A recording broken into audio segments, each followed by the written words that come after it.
Assalamualaikum warahmatullahi wabarakatuh. Waalaikumsalam warahmatullahi wabarakatuh. Terima kasih kepada teman-teman yang telah meluangkan waktu kepada saya. Pada kesempatan kali ini saya akan menyampaikan aksi nyata modul 2.2 tentang pembelajaran sosial emosional. Nah, ketika kita mendengar atau membicarakan sosial emosional, apa yang muncul di benak ibu-ibu semuanya? Kaitannya tentang apa kalau sosial emosional itu?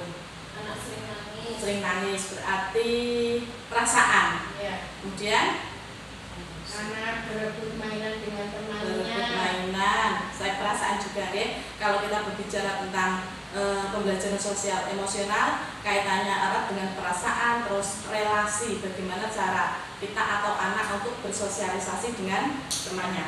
Nah, sebenarnya pembelajaran sosial emosional sendiri itu apa sih? Pembelajaran sosial emosional itu adalah pembelajaran yang dilakukan secara kolaboratif oleh seluruh komunitas sekolah. Jadi tidak bisa pembelajaran emosional ini dilakukan sendiri, harus dibutuhkan adanya kolaborasi yang ada di sekolah. Yang ada di sekolah itu siapa saja?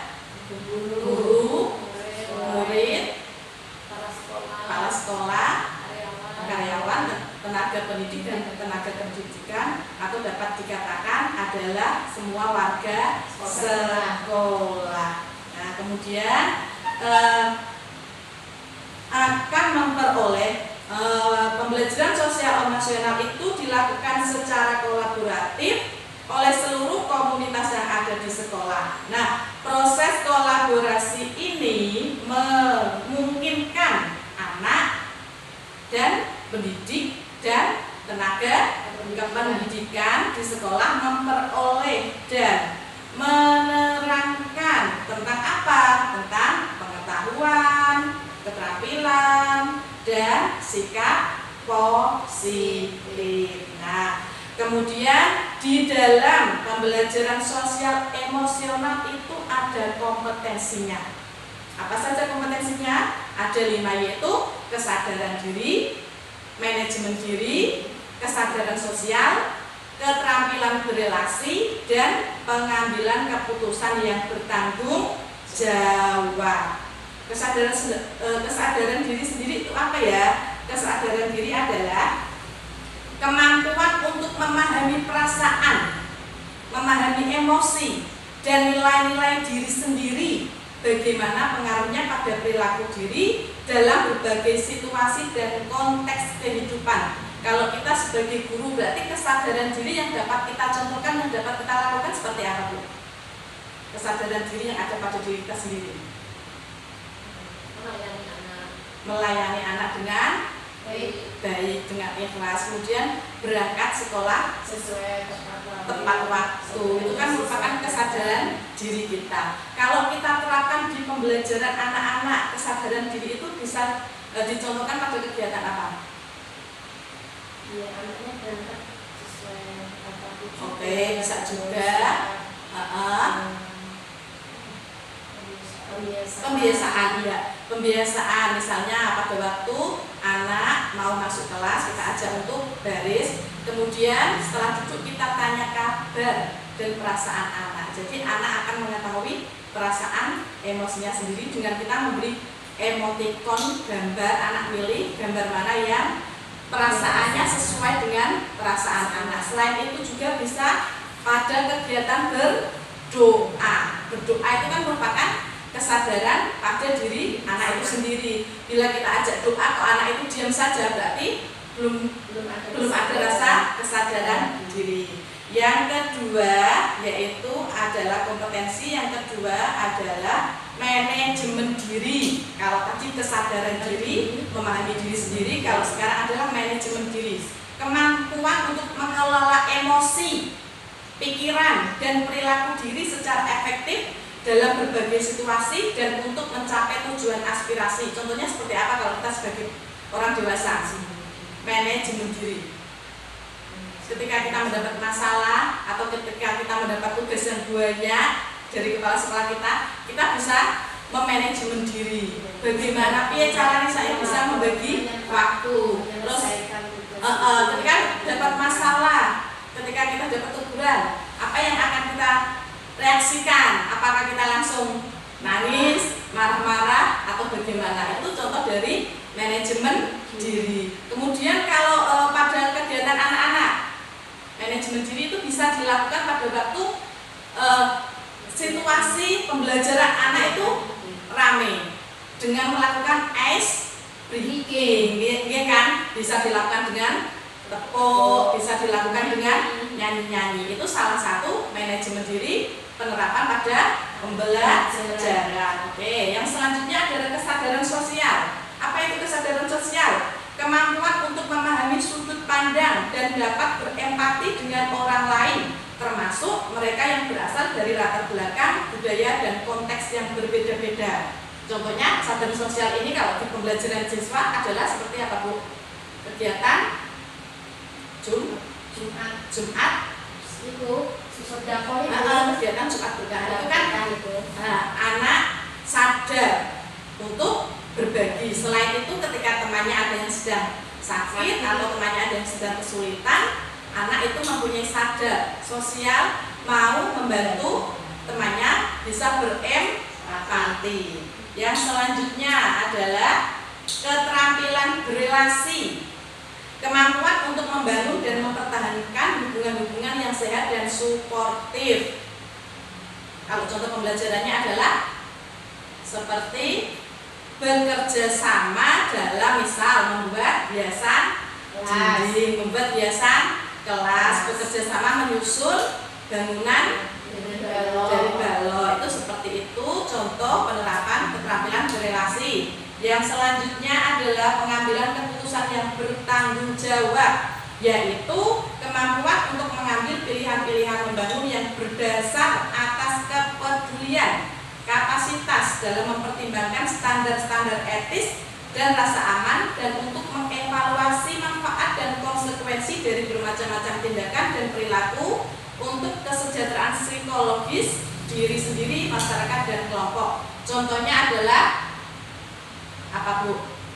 Pengambilan keputusan yang bertanggung jawab. Misal, kita kan ada yang namanya keyakinan kelas. Nah, ketika itu anak-anak kita ajak berdiskusi, kita ajak mengeluarkan pendapat, ide. Dia berani mengeluarkan pendapatnya seperti apa. Selain itu adalah pembelajaran kita kan pembelajaran berdiferensiasi dengan 3 capaian pembelajaran. Nah, anak diberi kesempatan, diberi keputusan sendiri untuk memilih kegiatan mana yang akan dilakukan terlebih dahulu. Itu tadi 5 kompetensi sosial emosional. Nah, kemudian di dalam menjalankan 5 kompetensi tersebut harus dijalankan dengan mindfulness. Pernah mendengar kata-kata mindfulness?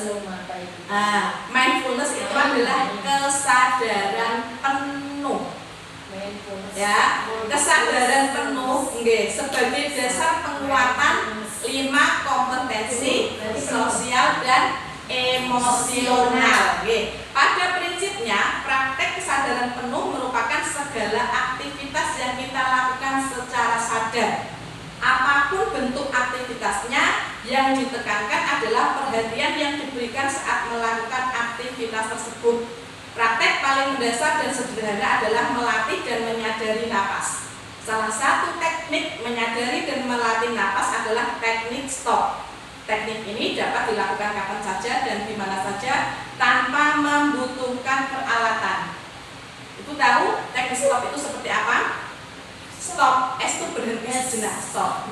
Take, ambil, take a breath, ambil nafas dalam.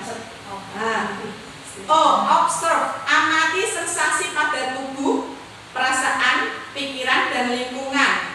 P, proses, selesai dan lanjutkan. Kalau bisa dikatakan teknik stop ini seperti relaksasi dengan posisi yang enak. Ya, untuk merefresh pikiran yang ada pada kita. Ya. Yang selanjutnya, nah tadi sudah ada kompetensi, sudah ada mindfulness. mindfulness. Yang selanjutnya adalah adanya indikator. Jadi selain ada kompetensi juga ada indikator pembelajaran sosial emosional yang berkaitan dengan kelas dan sekolah. Apa saja itu? Yang pertama adalah pengajaran eksplisit. Jadi pembelajaran sosial emosional itu bisa dilakukan dengan pengajaran eksplisit. Contohnya apa? Di dalam pembelajaran co-kurikuler dan ekstrakurikuler. Yang selanjutnya integrasi dalam praktek mengajar guru dan kurikulum akademik. Jadi diintegrasikan, dimasukkan di dalam pembelajaran. Contohnya seperti pembukaan hangat. Nah, itu bisa dimasukkan 5 kompetensi sosial tadi. Pembukaan yang hangat, terus pembelajaran yang aktif yang melibatkan siswa mau secara aktif. Kemudian juga penutup yang optimistis.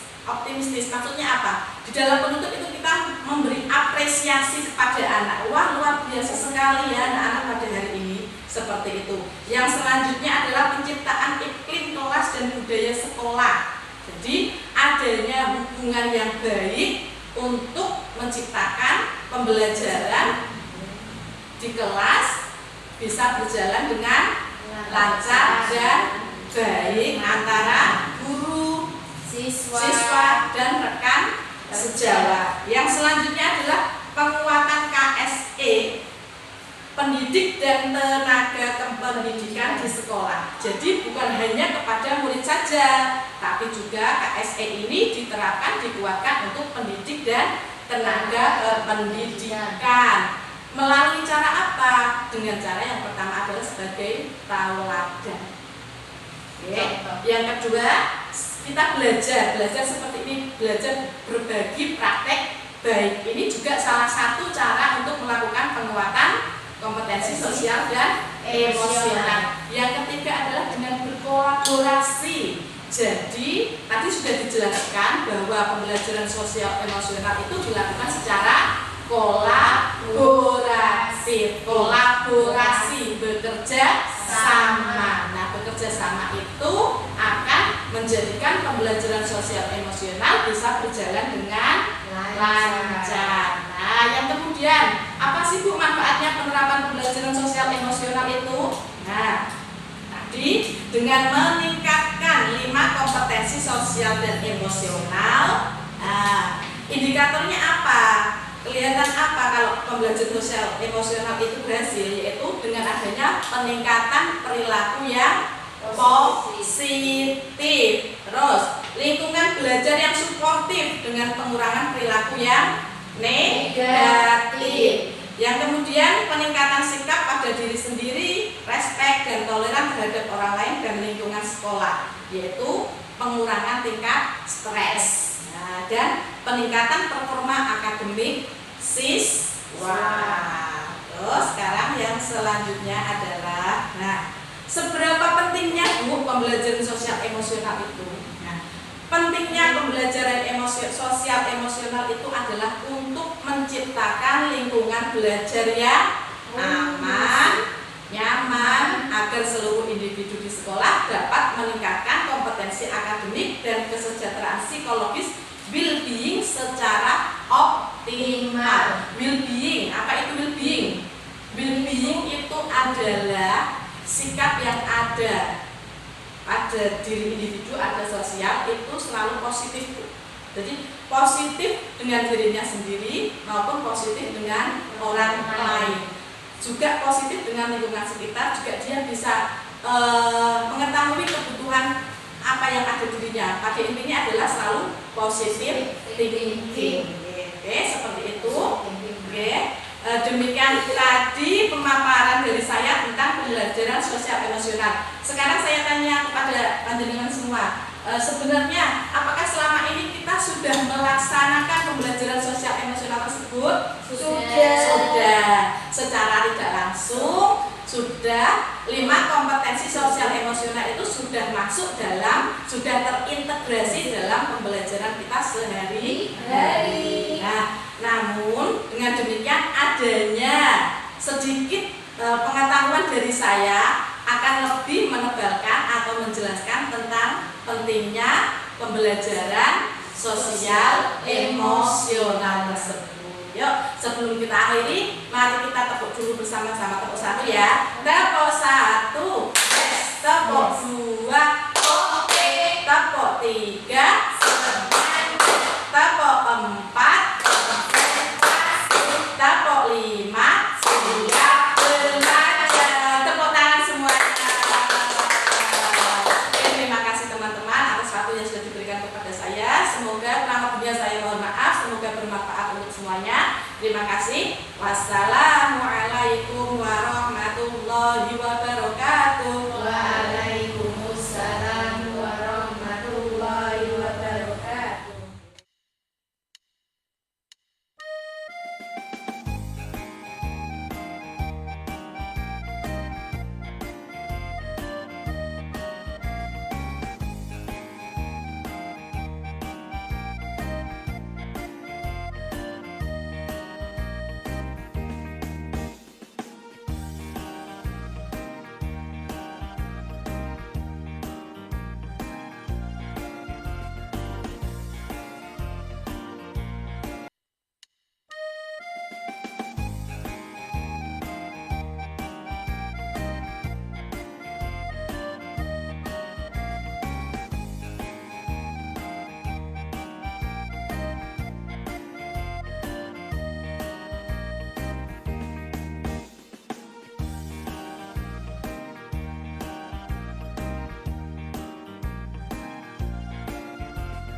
Assalamualaikum warahmatullahi wabarakatuh. Perkenalkan, nama saya Bu Ramsi. Saya rekan sejawat Bu Evi, CGP Angkatan 10. Bu Evi telah menerapkan praktek aksi nyata sangat luar biasa sekali, sangat bagus. Dan insya Allah saya akan menerapkan aksi nyata yang telah dilakukan Bu Evi pada pembelajaran sosial emosional dengan 5 kompetensi sosial emosional dengan praktek mindfulness pada anak didik. Demikian, terima kasih Bu Evi, sangat bermanfaat sekali.